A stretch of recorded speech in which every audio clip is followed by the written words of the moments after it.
Hey, Crimestituents. I am so happy to be talking with you again.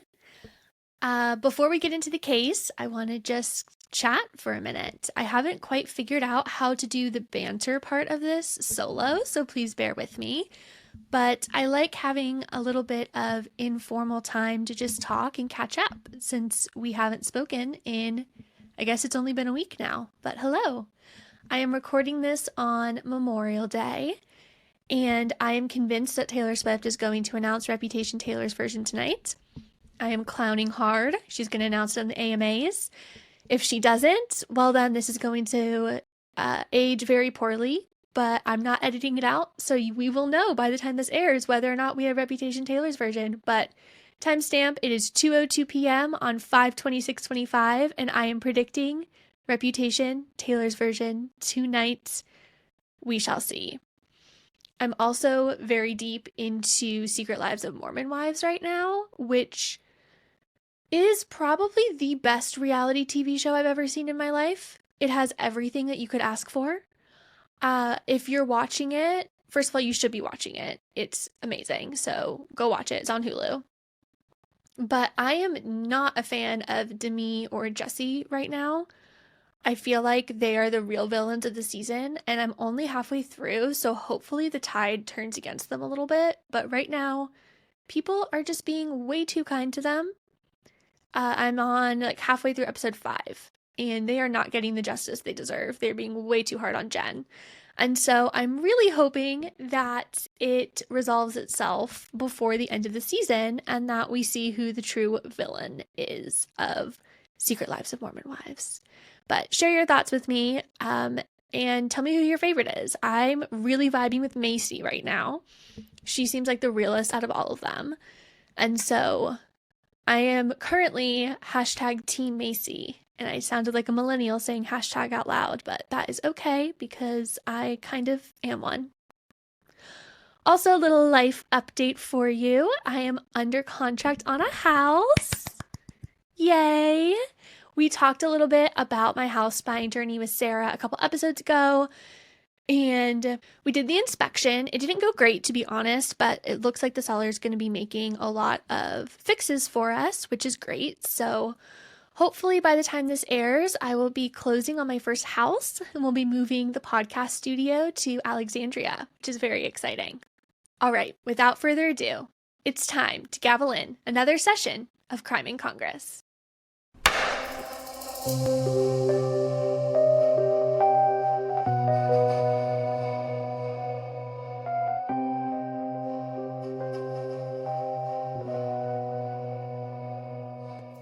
It's October 26, 2017, around 9 o'clock p.m., and Kim Kardashian, yes, that Kim Kardashian, sat down after a long day of being a reality TV star and businesswoman to unwind with some Twitter doom scrolling, which was probably the most relatable thing she did that entire day. I wonder what her FYP looks like. I'm sure there's a lot of like brand deals and clickbait and her famous friends like luxurious lives, but does she get DIY videos? Does she get like financial advice? I'm so curious. I really want to know what Kim Kardashian's FYP looks like. But this was 2017, so we're not talking about FYPs. We are talking about your Twitter feed. And while she was scrolling, she came across a video of a woman who was serving a life sentence for a first-time nonviolent drug offense. This video stuck with Kim. She thought of her children. What if she had been given essentially a death sentence and became a great-grandmother behind bars, just like Alice? And then what if she didn't have the resources that fame afforded her when she did find herself on the wrong side of the law? The story did more than just pull at her heartstrings. It put her thumbs to work, too. "This is so unfair," she typed, before smashing the retweet button. You can imagine that Twitter went crazy when this post was made. Then she called her what I'm imagining is a small army of lawyers. Kim was not interested in just being a keyboard warrior.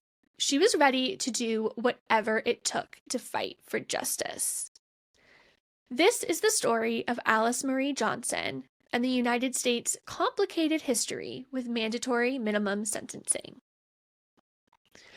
According to an article Alice wrote for Business Insider, she was born in Mississippi, the daughter of sharecroppers and one of 9 children.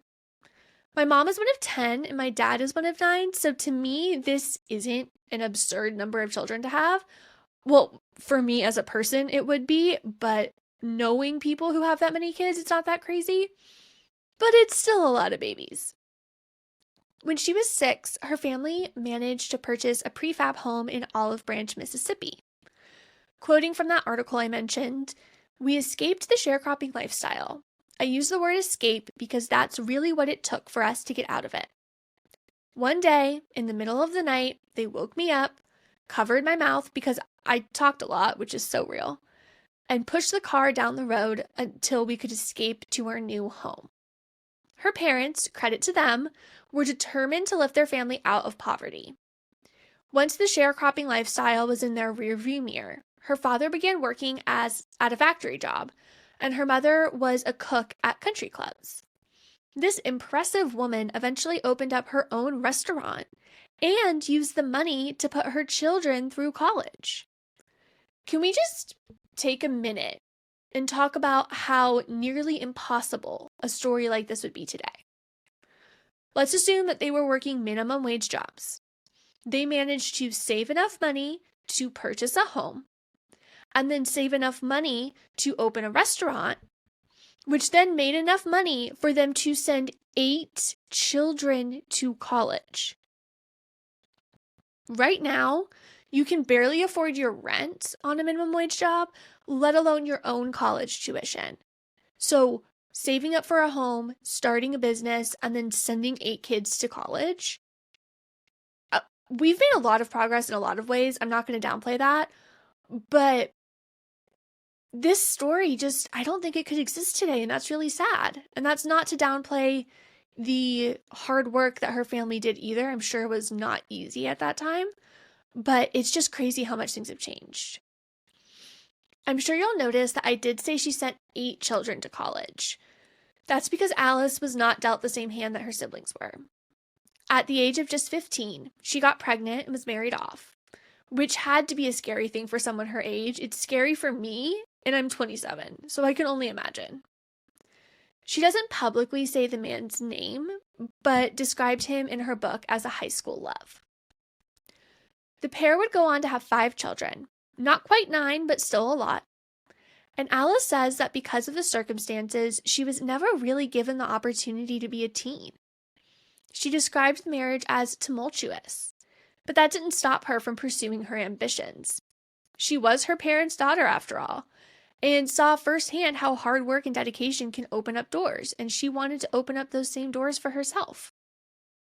She enrolled in a few college courses for secretary work, but she had to do it behind her husband's back because, I don't even know why, but ew. She also held down a job. Quoting that same Business Insider article, "Every job that I got after, I'd always rise up. In fact, I integrated our small town offices. They never had a Black woman work in an office before, but because I had great skills, I was the first one to ever get an office job. I got a job at FedEx as a secretary and made my way up to a manager role." Impressive, right? This woman is not afraid of hard work, and it shows. The results speak for themselves. The wheels kind of started to fall off the bus, though, when, after 19 years of marriage, Alice and her high school sweetheart divorced. Even though it was not a good marriage, this still rocked Alice's entire world, understandably so. Half of her teen years and all of her adulthood had been defined by her status as a wife and mother. She didn't know how to be one without the other. Things got even worse when, and this is tragic, her son was killed in a scooter accident. She describes the grief as turning her into a zombie and recounts the pain of not having enough money to pay for her child's funeral. Can you imagine? It's gut-wrenching to even think about how someone can manage that much loss and stress while raising children, especially without a partner to lean on. Quote, "My life started going out of control. I ended up meeting a man who I discovered later was involved in drugs. I thought he was a professional gambler. That's how I ended up making the real bad decision to become a telephone mule for a drug trade." According to Alice, her only involvement in the drug trade was by passing messages. She wasn't actually the one dealing the drugs. This gave her a lot of guilt because she knew it was wrong. But for once, she could finally put food on the table for her children and keep the lights on. So she justified her actions the same way I think a lot of us would if we were in a similar situation. I don't pass judgment on Alice for this decision because at the end of the day, your family comes first. And if you don't have a way to put food on the table, you'll do just about anything to make that happen. She knew she was living a riskier lifestyle, making her money this way. But honestly, she had no idea just how much she was risking. One day, one of the people who was carrying the drugs that she was a telephone mule for was arrested. And inside the person's phone, they found Alice's number. This was proof of her involvement in the drug ring, and she was promptly arrested. While Alice herself was not dealing the drugs, in this instance, it was cocaine, the people in her orbit were, and they were dealing a lot of it. Described as, quote, "one of the largest cocaine distribution rings ever uncovered in Memphis by the Commercial Appeal," prosecutors alleged that 4 key individuals, Alice Marie Johnson, who they labeled as the Queenpin, Mitty Johnson, Curtis McDonald, and Jerlene McNeil, were involved in smuggling $50 million worth of cocaine into the area from Houston between 1991 and 1994. In his opening statement, the prosecutor described their operation as a, quote, "empire." Apparently, this whole empire was started by 2 Colombians in Houston who had ties to the Cali drug cartel, according to that same Commercial Appeal article. They would smuggle the drugs through custom cars with secret compartments, and the cocaine would be hidden inside of tar buckets. I don't know how you get cocaine out of tar. I mean, I know it's like wrapped up and stuff. It's not just loose in the tar, but that sounds like a nightmare to clean up. But apparently it worked for like 4 years.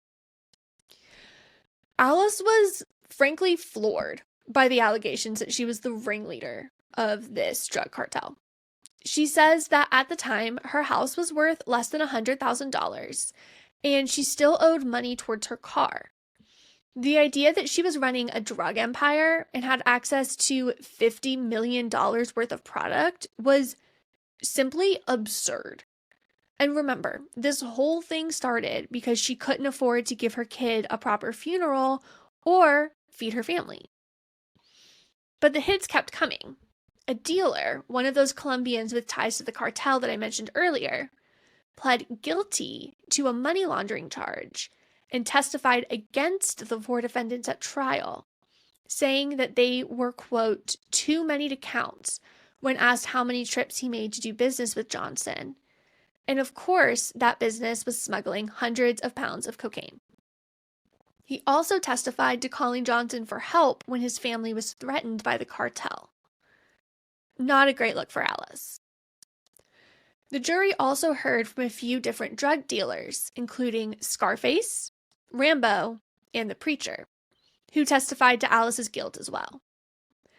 It's important to note that they are all confessed drug dealers, meaning they were probably given a deal for testifying. The defense referred to the prosecution's witnesses as, quote, "a parade of liars who would sell out their own mothers for 30 pieces of silver." Very descriptive. The prosecution disagreed and reminded the jury that the evidence against the 4 defendants included millions of dollars in cash, 2 tons of cocaine, hotel records, and more than 11,000 traced phone calls. 11,000 phone calls is crazy. But, according to Alice, none of the cocaine she was accused of handling was actually admitted as evidence. Sure, people testified to her handling the cocaine, but police were not able to definitively tie her to any of the cocaine entered as evidence, which was only 220 pounds worth and was valued at $2.5 million. Alice's charges included conspiracy to possess cocaine with intent to distribute, attempted possession of cocaine with intent to distribute, attempted possession of cocaine, 3 counts, conspiracy to commit money laundering, and structuring monetary transactions. These charges carried sentences ranging from 10 years to life in prison. Now, I'm not a lawyer, but I find it interesting that she was only charged with conspiracy to possess cocaine. Seems to verify Alice's claim that the prosecutors couldn't actually link her to any of the seized drugs. Otherwise, she probably would have been charged with actual possession, wouldn't you think? After 3 weeks of trial, which is a very long trial, the jury finally entered deliberations. After 4 days, they returned their verdict.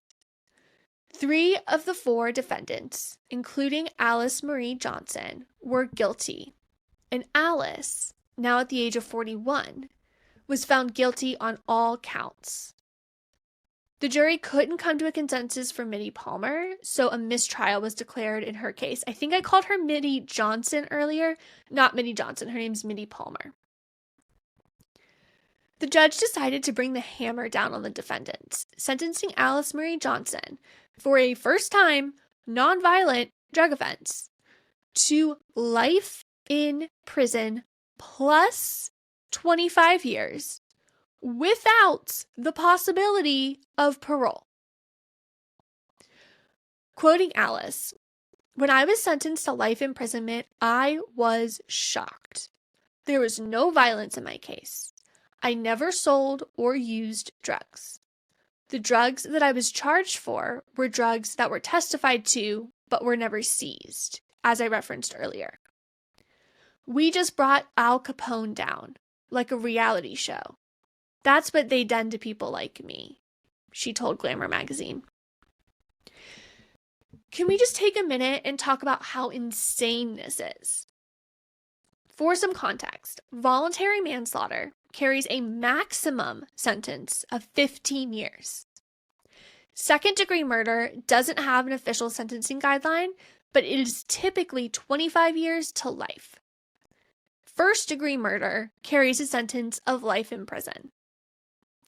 That means there are people facing murder charges who were sentenced to a fifth or less of the time that Alice was sentenced to for her nonviolent drug charge, when prosecutors couldn't even prove that she ever possessed the cocaine to begin with. This is absolutely insane. There's tough on crime, and then there's just sheer lunacy, and this surpasses lunacy and enters the "how can a reasonable person ever think this is even remotely okay" territory. After reading this, I asked myself how we ended up with a system that would allow this to happen. And fortunately, the internet had answers. Mandatory minimums have been around since as early as 1790, when Congress passed the 1790 Crimes Act that set a mandatory minimum penalty of death for the crime of treason. Harsh, but I guess that's just the 1700s of it all. In the 1970s, then-President Nixon declared that drugs were, quote, public enemy number 1, and officially launched what we now know as the War on Drugs. That same decade, the DEA, or Drug Enforcement Agency, was established, and the Controlled Substances Act was passed, which is the bill that classifies drugs into schedules, so like different tiers based off of how bad a drug is or how bad the government thinks a drug is, and centralized federal drug enforcement. Importantly, this bill did not contain any mandatory minimums, at least not yet. Those wouldn't come until the 1980s, which is when the term mandatory minimum officially came into vogue. Under President Reagan, the United States was battling a crack cocaine epidemic, leading to the passage of the 1986 Anti-Drug Abuse Act, which imposed super harsh mandatory minimum penalties for drug trafficking. This bill set a 5-year mandatory minimum for serious trafficking offenses, a 10-year minimum for trafficking higher quantities of drug, and a maximum penalty of life imprisonment. Under President Reagan, the United States was battling a crack cocaine epidemic, leading to the passage of the 1986 Anti-Drug Abuse Act, which imposed harsh mandatory minimum penalties for drug trafficking. This bill set a 5-year mandatory minimum for serious trafficking offenses, a 10-year minimum for trafficking higher quantities of drugs, and a maximum punishment of life imprisonment. Then, in 1988, this law was amended to be even harsher, introducing a mandatory life sentence if the offense someone was charged with involved large quantities of drugs and the defendant had 2 or more prior felony drug convictions. This is what's known as a 3 strikes law. Like, third strike, you're out for good, or I guess in for good. This bill also made it easier to impose harsh sentences on people charged with federal drug conspiracy. Under 21 U.S. Code 841b1a, by 1988, a sentence of life imprisonment without parole was required for people who were involved in large-scale conspiracies or, again, had multiple drug convictions. Then, in 1994, under President Clinton, the Violent Crime Control and Law Enforcement Act of 1994 passed. This bill introduced truth in sentencing statutes, which basically said that if you were sentenced to 10 years, you had to serve at least 85% of your sentence, even if you had good behavior. It also included a 3 strikes law, which required a mandatory life sentence for anyone convicted of a serious violent felony after 2 or more prior felony convictions. It also expanded the death penalty by adding 60 new crimes that were now punishable by death. Fun fact, the 1994 crime bill was authored by then Senator Joe Biden. These bills and their enforcement led to a period of mass incarceration in the 80s and 90s because people were being given very long sentences and drugs were still rampant. Basically, all these bills managed to do was put more people in jail for longer, and they didn't really have that crime deterrent effect that lawmakers had hoped for. And one party is not to blame for this either. The Anti-Drug Abuse Act passed with strong bipartisan support, and the other bills I mentioned passed under Republican and Democrat presidents, so no one side can really take the brunt of the blame for this period of mass incarceration. All of this legal context set the stage for Alice's eventual conviction. You see, even though Alice had no prior felony convictions, because she was being charged with conspiracy, she was being held responsible for all of the drugs the operation moved, to the tune of $50 million worth. This meant that even as a first-time offender, she qualified for the full weight of the 1988 sentencing laws that set a mandatory minimum life imprisonment sentence for high-quantity drug offenses. So that is how Alice ended up behind bars for the rest of her life. And it is a reminder that policies have consequences. Quoting Alice, "I made myself very educated. I wanted to know how in the world I could receive such a sentence. I made the decision that I was still going to live my life and impact the prison community. It was a dark place, but the women became my family. I lost both of my parents and my older sister while I was in prison, but I couldn't go to their funerals. But I'd made a decision to never lose hope. My release date would only be by death, but I believed I would go home. I started writing plays to get women involved, and I became an advocate for women in prison. My argument was, how do you tell a woman not to hope? How do you tell a woman not to prepare for a future?" Her advocacy soon outgrew her cell and began to impact those on the outside. She started giving talks, telling her story to all who would listen. Groups such as Families Against Mandatory Minimums and other advocacy groups started to share her story. During this time, a lot of the laws passed during the war on drugs were actually amended, but those amendments weren't made retroactive, so Alice's harsh convictions stood, despite progress being made for other people. She applied for clemency, which is when a president or governor reduces or removes someone's sentence, but was denied several times. President Obama had what was known as the Clemency Initiative, which was the largest use of clemency since at least Truman, and was designed to free nonviolent drug offenders serving unreasonably harsh sentences. Alice absolutely fit the criteria, but for some reason still wasn't given the clemency she deserved. The Obama administration never gave a reason, and Alice said she felt betrayed. Quoting Alice again, "I wasn't a stereotype of what a prisoner was. I was a regular woman who'd just become a great-grandmother.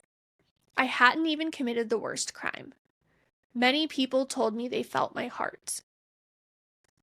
20 years into her life sentence, one of those people who felt her heart would be someone who had the power, connections, money, and determination to make a difference.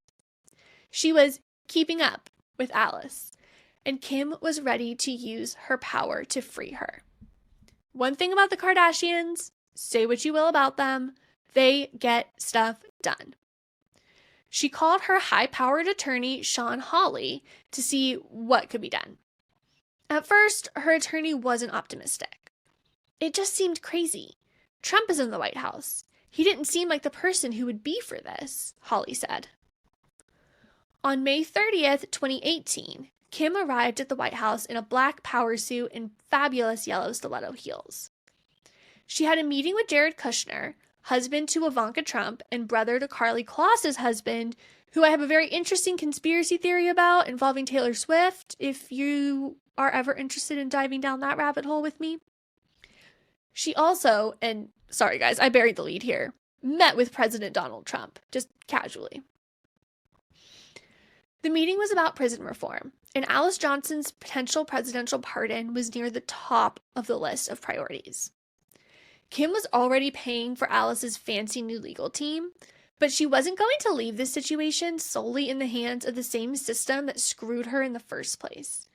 She was going to get the executive branch involved, and Trump had already proven that he had a history of taking action like this after he received appeals from celebrities. For example, just days before his meeting with Kim, Trump issued a full posthumous pardon for Jack Johnson, a heavyweight boxing champion who was convicted in 1913 under the Mann Act for transporting a white woman across state lines for immoral purposes, after Sylvester Stallone advocated for it. This was absolutely the right call, and crazy that it took this long for it to happen. After Trump's meeting with Kim, he said, "Thank you, Amy," and decided to take her considerations seriously. Did you really think I was going to get through this without an Amy joke? Come on. Just days later, on June 6th, 2018, Trump announced that he was granting Alice Marie Johnson clemency. She was going to be a free woman after more than 20 years behind bars. Y'all, I have goosebumps reading that again. "I feel like my life is starting over," Alice told reporters. When she heard the news, she, quote, started screaming, crying, and jumping. Despite never losing hope, she never expected that her clemency would come on a random Wednesday after help from one of the biggest celebrities on the planet. Quoting Alice, "I wanted to tell Kim, my angel, that you never gave up on me. You never gave up your fight. You were relentless, and it has paid off beautifully for me and my family on this day." Alice had this message for President Trump. "I'm going to make you proud that you gave me this second chance in life. and I will not disappoint the American public or the world that has so much faith in me. It means that someone finally saw me. Someone finally heard me. Someone had mercy on me. And that was President Trump. And so I'm so thankful for him and what he's done. While there were celebrations for this win for justice, it doesn't matter what your personal views are on President Trump, this is a move worth celebrating. There was also criticism. After all, why did it take a celebrity using their immense power and resources to get justice and not an act of Congress? But fortunately, that act of Congress wasn't too far around the corner. Using Alice's story to highlight his push for criminal justice reform, the president signed the bipartisan First Step Act into law on December 21st, 2018. This bill was one of the most significant criminal justice reform bills in recent history, and it had 4 primary goals: reduce overly harsh prison sentences, like Alice's, rehabilitate people in prison, improve prison conditions, and support re-entry into society. This bill was a direct response to the reforms we talked about earlier from the 80s and 90s that led to mass incarcerations, and it was a first step towards righting those wrongs. The fact that this bill passed in a bipartisan manner under one of the most polarizing presidents we've ever had says a lot about how far our nation has come on the topic of prison reform since the war on drugs. Does more need to be done? Absolutely. But is this progress worth celebrating?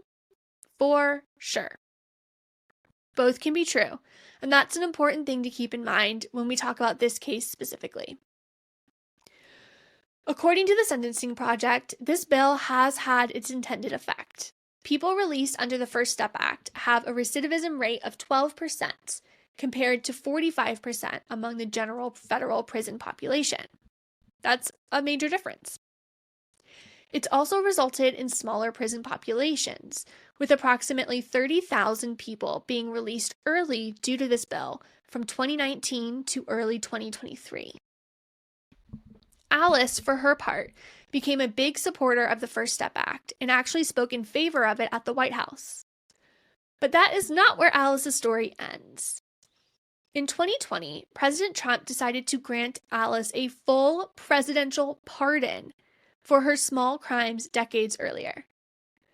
It's a big deal anytime a president issues a pardon, especially when it's done before the final days of the administration.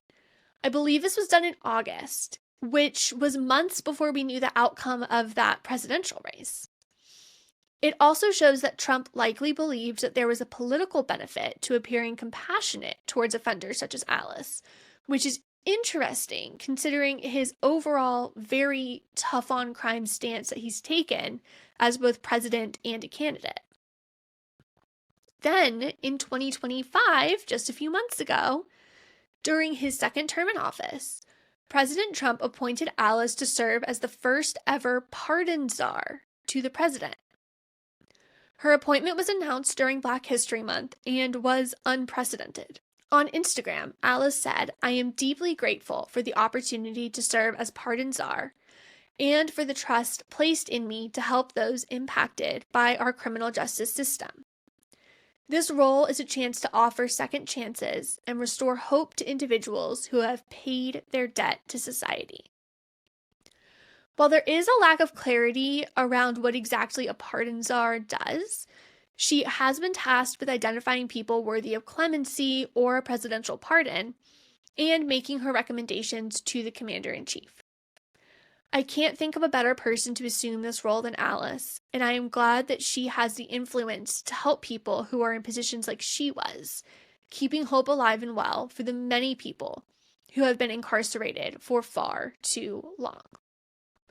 And that, my friends, Crimestituents, is the story of the most unlikely trio in history: President Trump, Kim Kardashian, and Alice Marie Johnson, a woman serving a life sentence for drug crimes, and how Congress took a bipartisan first step towards undoing the legacy of the war on drugs, which left people like Alice behind and kept true justice out of the justice system for decades. It's also fitting that we release this episode today because not only is it the anniversary of Alice's clemency, but Miss Kim also just graduated from her law program. I love watching remarkable women use their platforms for good. And with that, Crimestituents, will you help me gavel us out?